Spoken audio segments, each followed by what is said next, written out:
Hey, kendari.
We all have heard about how Jesus' birth came about. Today, we have with us few people who were an important part of the Nativity. We'll talk to them and see what lessons we can learn from the Nativity. We will start with the people who were visited by the angel Gabriel. Let's first talk to the priest Zechariah. చెప్పేది ఎందుకురా అంత ఇది చెప్తున్నా చెప్పేది ఎందుకురా Good evening, respected priest. We are here to know more about what happened when angel Gabriel visited you. వెళ్ళిపో తినేస్తాం. It was such an amazing and out of the world sight. I had heard about the angels and their appearance to many people, but it was something different to experience. So, tell us more about it. I was very frightened when Gabriel appeared to me. I just stared at him when he told me the wonderful news that God had heard our prayers and we would have a son. That's wonderful. It would have been so joyous hearing about it. On the contrary, I could not believe this could be true. I have been praying earnestly to God, hoping that He would answer our prayers. When He was answering it, I was full of disbelief. That's so surprising. You are a priest and you knew God so well. So how come you doubted His words? I remember how old I and my wife were. But we decided it was impossible to have a child. And I prayed with faith. I trusted my own instincts. I sought some assurance from the angel, and I was struck dumb till the time of baby's birth. So sad. You couldn't convey this good news to your wife nor any of your friends and family. Yes, I was unable to tell what happened, nor could I. I gave the priestly benediction, and then my child was born. After my child was born, I named him John as the angel asked me to do.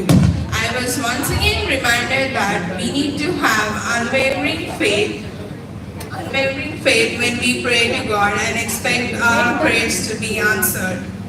Thank you, sir. We all have seen how Zechariah, a priest and a devout man who knew all the laws and deeds of God, didn't trust Him initially but needed assurance to believe. He believed only after he was struck dumb. He obeyed only after seeing. So, dear congregation, this incident shows us what faith is and how we should have faith. Now, let's call upon Mary, a Jewess from the tribe of Judah, who was engaged to a carpenter in Nazareth named Joseph. Welcome, Mother Mary. We are glad to have you here today. So, Mary, you were also visited by the angel Gabriel. Tell us about your encounter. I was a young girl engaged to be married. So, when the angel came to my house, I was completely frightened. We understand such an unusual visit, that too with that great brilliance, will frighten the big great people, and you were just a young girl. Yes, that's true. I was trembling, but the angel said to me, "Fear not, Mary, for I have good tidings of great joy." What did you think the great news would be? I was engaged to be married, so I thought it was something to do with my marriage. But the angel said to me, "I would conceive and bear a son, and he shall be called the Son of the Highest."